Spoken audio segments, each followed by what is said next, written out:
Hey, welcome to Binge Theory. We just saw The Haunting. The Haunting at the Alamo Draft House. With me is Megan. Hi. And we got Nick. And we're just going to share some thoughts. I mean, Nick and I were talking about several of the different aspects of early cinema. And I mentioned, and you tell me if I'm right on this, how early dialogue had kind of like an affect to it in these early films. I mean, it wasn't British. It was not. I think it's called transatlantic. Transatlantic speech. I was funny because I was thinking that too. It's like a very specific way that they talked for film, like back in the day. Exactly. Yeah. It's like something that an American can translate to very easily, and something a Brit could translate to. Yeah, it just somewhere sounds. in between. It just sounds very crisp. Like it's very easy to understand what they're saying. Maybe that's why. Like and I haven't also really. Sounds very hoity-toity. Yeah, for sure. Yeah. Exactly. And I think it was. We were saying that it could have been because this was like an early art form, but it was obviously theater had been around for centuries before that. This was like. Almost novel, so they didn't know there was not a genre. Right, before. the affect of the way that people talked, the way that they enunciated, the way that their pitch would go up and down. There was a lot of face movement and stuff like that that seems exaggerated. And what it reminded me of is this art form is very close to stage acting. Which would make sense because there was no boom operator, and there's no like lavalier mics. Right. So you got people, who probably grew up in theater, doing projection, doing exaggerated gestures, and all of a sudden they're standing in front of a camera, and it's almost like I remember we saw what was the one that just came out with Brad Pitt and all those. The train one? No. Previously, the 1920s. Oh, with Thelma Babylon. and Louise. Babylon. Oh, Babylon. Yeah. Was he in? Oh, he was in that. Yeah. So they went from silent films to talkies, and a lot of them couldn't translate. Well, it was. It didn't work because they'd never done like. So in that one, it was like Margot Robbie's character, and she's based off a real actress too, where she was very, very popular during the silent film era. Yeah. But when they started doing the talkies, she couldn't do like the voice. Like they couldn't she just couldn't enunciate properly. She just had this voice that nobody really liked to hear. Yeah. So like she couldn't do that voice that they needed. So like that's why she kind of fell off as an actor. But like I think during that time, like you very much needed a type of voice or to sound a certain type of way to like be in the films. Right. So and it's interesting because I feel like I don't know, the way that they talk in this does feel very theater. And when you're watching a lot of old film, like a lot of it is like that, and it's interesting because a lot of the camera movements in a lot of films is very kind of like stagnant, you know what I mean? But for this, it was really interesting because like this movie was made I think in the 60s, and for like a movie in the 60s, they were really doing like a lot of creative stuff with like the movements of the camera. And I was like, the camera work was really the spiral staircase. groundbreaking. Yeah, it was really impressive. Time. And I was like, and it's like, and even compared to like today's cinematography, like there were some spots in this movie where I was just like, wow, that's really cool the way they did that. There was some like unnatural movements with the camera, some panning to some shadows on the walls, and the way that was handled just added a spooky element to it. And you got to remember, like back in '62, they didn't have tools like we have today. Yeah. They had a camera. It's that makes it to me, I'm like even more impressive. And especially we were talking about too, like obviously like I'm watching it and it's not scary to me, like knowing, like especially seeing a lot of horror films that are coming out now. But like if I'd seen this in the 60s, I think this would have scared the crap out of me for sure. Like the way that some of the camera angles are, like there'll be like there's a scene like where she's like the scene where they're banging on the door, like the first scene with the banging, and then they're just doing a close up of like the rim of the door, and it's just like sideways and it's going up and it's like breathing, and I was like, that's impressive. Well, first of all, how did they get I mean, I know how they did it. How did they get the door to breathe? The door to breathe. Yeah. That was a cool practical effect. I wasn't expecting that. Yeah, and also I kind of, we were talking about how the score may have been a little heavy-handed and could have taken you out of the attention.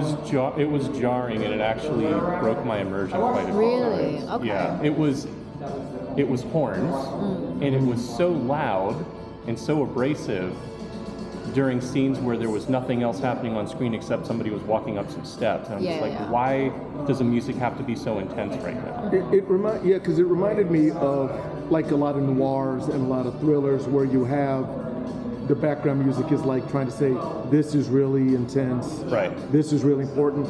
But in a suspense one, you wouldn't have that. You'd have like a swell, tension. There was nothing quiet that built up to a crescendo. Yeah, more strings. Yeah. Okay. It's weird. I don't really remember that for me personally. And like, I'm like, obviously, I'm sure it happened, but I like, for whatever reason, I can't like, I'm just like, oh, I don't think I noticed it. This thing. Yeah. I did like the way when the banging started and the camera's panning around, because they didn't have like Dolby Stereo, so you have to kind of, what you're looking at is where the sound is. Oh yeah. And it was again, 1963. There were some auditory qualities to the fact that you could tell that it was down the hall, not just by it getting quieter, but you could hear almost an echo added to good sound design for the time. Really good. Yeah. No, along with, you're in a room with two people that are both scared shitless, right? And they're telling each other, like, I think it's moving down the hall. Mm-hmm. So they did a good job of like informing the watcher where the noise was actually going. So I thought that was pretty smart. You reminded me just talking about how when the two women were huddled in the bed. Yeah. We can call it cuddling. Yeah. But they had some interesting shots where they were like both profiles, like side by side. Yeah. I mean, just shots. It wasn't just like here, let's look at them. But there were intentional, interesting shots, and like how their faces were so close, and it showed like an intimacy. Yes. Very much tinged with intimacy, especially when they're sharing such a primal experience together. Yes. I was almost ready for them to just turn around and kiss each other. It was very much implied, and I think that character, because this was the person who hosts the show, Brian, he mentioned that this was probably one of the first queer friendly, queer coded. So what's the term? Yeah, queer coded. That character Theodora, and it's interesting because if you've seen the show, you know that in the show she's an openly gay character. But like, and then when you watch this, you'll watch this and you know that she's like, if you're a queer person, you know that she's queer coded. And like, there's a scene when she's like, what's her name, Eleanor, when she's like, she gets very upset. And we're like, I guess we're gonna go into spoilers, but when she gets really upset and she's chasing her out onto like the balcony, and she goes, oh, there's like other things that are unnatural in this world or whatever. And she's like, and she directly looks at, she's like, she directly looks at her and says that, and she like turns around and she's like she's been clutch my pearls. Yeah, exactly. Yeah. And I was like, oh, that's a direct. Oh, that was not subtle at all. I mean, some of us are not natural. Yeah, and I was like, ooh, that's hard. That's hard. That's a hate. But it was funny though, because then there'd be scenes where they're like, they would say stuff like that to each other to like rile each other up. Yeah. But then the next thing she'd be like, oh, like let me put a blanket on you. And it was interesting because we were talking about how their dynamic was very hot and cold. But then it was like in the opening scene, she's literally like, oh, like we're sisters.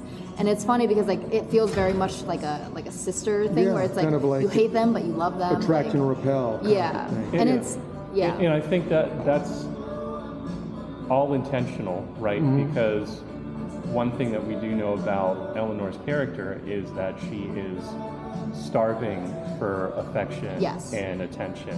Yeah. And she doesn't get that. She doesn't get that at home. We saw the dynamic of her home life. Yeah. Yes. Her sister is overbearing. Her mother's dead. Mm-hmm. She has nothing. She lives on a sofa in her sister's house. She really just wants a place to belong, which is why she's so drawn to Hill House. And I would have appreciated, and that's probably the thing is, she kept saying, I belong, too early. So she's saying, it's almost like on repeat, how, I want to be part of this house, I belong, I would have liked that to have been like a revelation. I feel like it works for her, because like you already, she's going into it already feeling a little off, right? And I feel like it's kind of obvious that she's going to be the one to be swayed by it. So it's like not unrealistic that she would be the one that would be like more possessed by the house. I agree. I agree 100%. But I feel like they could have built up to that a little bit more, and they could have revealed it in a different way rather, because I feel like that was so central to her character, and I felt like all she did was just verbalize her thought about it rather than there being a moment that she really kind of gets swayed by it. Stuck with exactly. I completely buy into the fact that she was, to me it's like a combination of Carrie meets Christine, which probably Stephen King ripped this off because you have somebody who's sensitive and obviously has an affinity for the paranormal, and you have somebody else in Christine that becomes obsessed with an inanimate object or go the house. So I could see all of that, but hearing her verbalize it I was like, maybe it's because they didn't have this genre of films as much, so they felt they had to spoon feed the audience. But I got it. I was like, I would have liked her to show up and react to stuff, and then at the end there's the big reveal, like, no, I'm home now, as opposed to her saying, I belong, halfway through the movie. And I'm like, then how can you be scared of things if this is your new home? I feel like it's also again, the time that it was made, the 60s. I'm glad you said that because I kind of feel like it's going to be hard for us to really appreciate the 60s and earlier film, because so much of what we're expecting is being informed by modern filmmaking. Yes.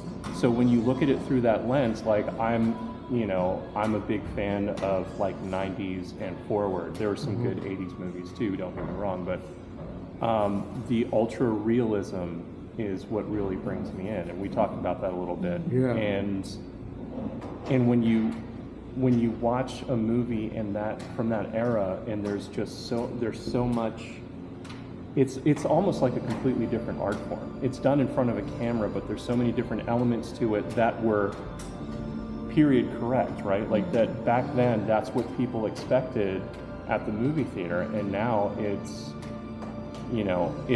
a different way to approach a story. I think you hit the nail on the head. It's kind of it's its own genre within a genre. It's like early horror as opposed to current horror. Well, I think that's how early horror is. Like if you watch Psycho, I watch Psycho now, and I was like, Psycho to me is not scary. When I watch it, but I again with this movie as well. I watch it and I'm like, oh, this is I see the blueprint. You know what I mean? And probably in 20 years, The Exorcist won't be scary. It'll just be a reference to, this is how people perceive being possessed. You're watching people get psychologically disturbed, as opposed to feeling disturbed by watching the movie. Yes, that's kind of how I would describe it.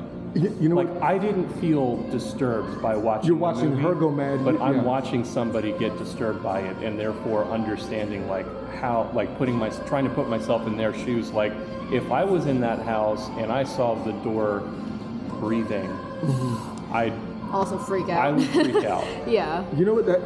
I would drop my bottle of whiskey and say, I'll give you the place real cheap. Yeah. I like that moment too for him where he realizes that the house is haunted. He's like, oh, this place is haunted. Let me get out of here. Yeah. That's another thing that I picked up on. It's he came into it saying no, there's no way this place is fully this is everything here, because he's trying to. It's his house. He knows it's going to be his property, and he wants to get mad cash for it. So you slowly see him starting to change his tune towards the end. Every comment he makes is a little bit more closer to less cynical. This place is nuts. I'm getting the F out of here. It's interesting. He reminds me, because you haven't seen the show, but he reminds me a lot of the older brother in the show. Yeah. Where in the show there's I know there's so in the show there's 5 siblings. So it's a family story. So it's the 5 siblings, and then so the older brother is the one that's a skeptic. He's the one that's kind of he's the one that's we lived in this house, but it wasn't actually haunted. We just have mental illness in the family. Everybody's just kind of a little crazy in my family. You know what I mean? But all of this stuff wasn't real. People would just kind of made it up because we're all kind of a little mentally ill. But which is not great. He's kind of the asshole of the family. Right. But it was very interesting because that character, like he plays this character named Luke, who's like in the show, he's like the youngest brother who's also super influenced by the house. But like in the movie, I was like, oh, he reminded me a lot of the older brother, where he's kind of like, there's something really scary happening here. Well, like this is all fake. It's good to have, I guess, that's interesting. If you're going to have somebody who's all in, like, yes, the house is me now, versus the skeptic, like, no, this is BS. And yeah, have him. His journey was more interesting because he actually had a story arc. She showed up walking in the door. I feel this place. Well, I liked it though, because it's kind of like I like the feeling of her kind of being a little off, and she just like this feeling of I need to belong somewhere, and like she finds that in the house, like, and then it's the sympathy you feel for her, but it's like you feel bad because you're just like it's sympathy because it's like you like this feeling of belonging, like everybody understands it, but like she's finding it in a place that's like evil. You know what I mean? Yeah. So I liked that, like. In terms of her character, like I liked that arc. I mean, it's not like a huge arc, but like it is kind of a huge arc. Is. But like it's an arc. Yeah, I liked that they chose to do that with her character, and especially like having seen the show, like it's similar to how the character is in the show too. And I haven't read the book, so I don't really know, but like I think that's how her character is supposed to be like. The interesting thing because of that is that I didn't feel moved when her car hit when the tree and she died. It's like, oh, she's dead. Yeah, I think it was a little anticlimactic. I felt relieved for her. Yeah. Because I just felt like she was so tortured. Yeah. Well, tortured is a great word because she didn't have anything positive in her life except the house, which, as you aptly mentioned, was an effed up house. Yeah. Like it was an evil thing that she clung to. But I think that in a way, like what's her name at the very end when like Theodore, she's like, oh, she got what she wanted to be with the house. Right. And I think that her spirit, I think that her dying meant that her spirit would stay in the house. I mean, so she got what she essentially got what she wanted. She never has to leave the house ever. Yeah, she's a squatter now. Yeah. Right. Yeah. But spoilers. But also, like, is that something that you want to actually be a part of for however long the house is? Well, that's what she wanted. That's what her character wanted. Well, that's what she thought she wanted. Yeah. Because she was so desperate to belong. That's true. I think it was also because the house is evil. Like the house, because it was the house that essentially steered her into her death. Right. It's what the house, because like that's what he says at the end. He's like, oh, the house got what it wanted. Yeah. It wanted her. And that was the one odd thing. I mean, she was so wanting to belong to something that was terrorizing her. Now, was that just because she felt, and you said something, and both of you said it before, about her wanting attention. I think from the series. I'm assuming in the series, if she's driven by this need to, not in a selfish way, but just in an acknowledge me type way, and the house was the only thing really focusing on her, good or bad attention, maybe it was the attention she desired. I think it was that. I definitely think it was like the attention. The fact that she already was in a place like mentally, I feel like mentally she was already very easy to sway. Right. So like, and she goes into it and she's like, oh, like this house, it's calling to me, like it's calling to me, and she wants that attention. She kept saying, I'm the one it wants. Yeah, yes. And like as somebody who already doesn't have anything. She doesn't really have a family. Well, she doesn't have a home. All the belongings were in her suitcase. Yeah, so she's, of course, out of all of them, she's the one that's easily swayed. She wants the house to want her. You know what I mean? She was closer to Theodora. Yes. Theo than she was to her own sister, and they just met in the house. Yeah. Well, and so I think it's pretty clear that she had nothing to go back to. And Theo kept saying, she even said when she was in the car driving before she even got to the house, I've been waiting so long for something to happen to me. Right. I don't want to go back. Yeah. Right. No, this was her moment. She had made up her mind before she even got there that this was the thing she needed to do. And I think to her, just literally getting a letter addressed to her was a thing. Oh yeah. You know, otherwise she was just being berated and mocked at her in her home. Oh yeah. Well, her sister's She was so excited. She was like, I've been called. Somebody has summoned me to this house. Like I belong somewhere. Like somebody wants me to be there. So I think she wanted the house to want her. Right. And so like at the end when she's driving, she's like scared, but also she's like, oh, this is what the house wants. This is what the house wants. And I think it drove her to her death. Oh, well, I mean, now do you think that the ghost really took the steering wheel? Yes. Or was, okay. I think it did. But also I think she wanted it. She wanted it. she definitely reacted to like the steering wheel moving in a way that she doesn't want it to move. Number one. Number two, hit the same tree that killed the first wife of the builder of it. Exactly, you're right. So that was not random. It wasn't random. Yes. It was intentional. And now, do you think the doctor was kind of egging her on, or what, do you think he actually had affection for her? Did the doctor have affection for her, or was he trying to just squeeze her she would be... I think it was a bit of both. I think that he felt empathy for her. I don't think he had feelings for her, but I feel like he had empathy for her. He did give her the cheek stroke, which is... Well, I think that he was trying to... Well, that was the scene when she up the ladder, and she was like... So I think I think he was a good person. I feel like he felt empathy and sympathy for her. Yeah. I don't think he had like feelings. No for romance. Her. No. I don't think so. I think he was just trying to like help her and make her feel good or whatever. And I feel like because she was the way she was clinging to like anything. She was like, oh, a man, like a man invited me here to this house, like he could potentially be in love with me. Like, I feel like she was clinging to that idea. Yeah. That's another thing that I really couldn't, like, it was very, like, blatant to me in the movie was the whole gender role thing.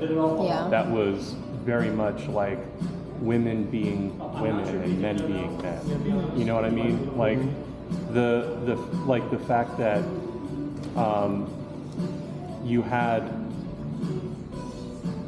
a female lead and a male lead, and there's going to be an amorous connection, I thought was like, was it imagined on her part? Was it something that like the same question that you're asking? I thought was kind of interesting because it's like that caressing of the face. Was that just him being gentle with the woman to make her feel safe, or was this through her eyes? Was she imagining that that's what it was? I mean, I'm not even sure. I think there's there's subtext. There's like all this like subtext to it, because obviously there's no like blatant romance between the two of them. Like there's no romance, actual romance between them. And there was a scene there was just desire on her part for somebody to. And I think it goes hand in hand with like her, like it goes hand in hand with her wanting attention. Like she said, like Theo says it throughout the movie. You want attention. Like you're the one that wants. And plus, why you can did read you change her mind. Her? She was falling in love with the statue. Oh yeah, it's because she was falling in love with the house. That's why. So her kind of having feelings for this man is also kind of her having kind of being swayed by the house. She's like, because he was the one that invited her there. Yes. So and he's the first person to really give her attention and be like, hey, he wants he wants me. He wants me here because he thinks he thinks I'm important. I'm important enough. She's wanted, she's needed, she's appreciated. Yeah. Where in a real life, not she's so not. much. Yeah. Now, correct me if I'm wrong, but did that statue have a woman, copping a feel from behind? Because that's what. So I couldn't tell if that was her own hand. Yeah. Or if it was the woman behind her. I thought it was. Isn't it supposed to be? It's like him, his two wives, his daughter, and then the caretaker. Wasn't there I don't remember. I just remember when they walked past the statue and the woman had two hands on her chest, and the woman was directly behind her. It looked like it looked like the woman behind her had her hand over her. Oh, was it? Well, I think I think she was I think it was supposed to be the caretaker. I think that's what they said. They were like, oh, you can be the caretaker, and they kept pointing at the woman in the back. Yeah. I think that's what it was. It's because she was the one that was taking care of. If I'm being honest, I don't remember much of the beginning. Yeah. I saw. I don't remember. I saw that angle. I think and I was like, that's what we look for. Whose hand is that? Yeah, I don't remember that scene. If I'm being honest. For some reason, that's what I gravitated to. Of course, yeah. But also, what was because I kind of was the beginning. I kind of was not super paying attention. So it was Hugh Crane was the guy that built the house. Yes. He built it for his wife and his daughter, but his wife died in an accident. Crash. Yeah, the same tree. Yes. Same tree that she hits at the end. Yes. But then he has a second wife, and then she's the one that dies because she falls down the stairs. Right. Then who was and then his daughter grows old in the house and then has a caretaker. And the caretaker, the caretaker ignores her banging on the wall. Yeah. Just like because she's hooking up with the groundskeeper. But then, who was the woman that he was talking to in the beginning, where she was because she was oh, I wanted to talk to this woman. Who was that woman?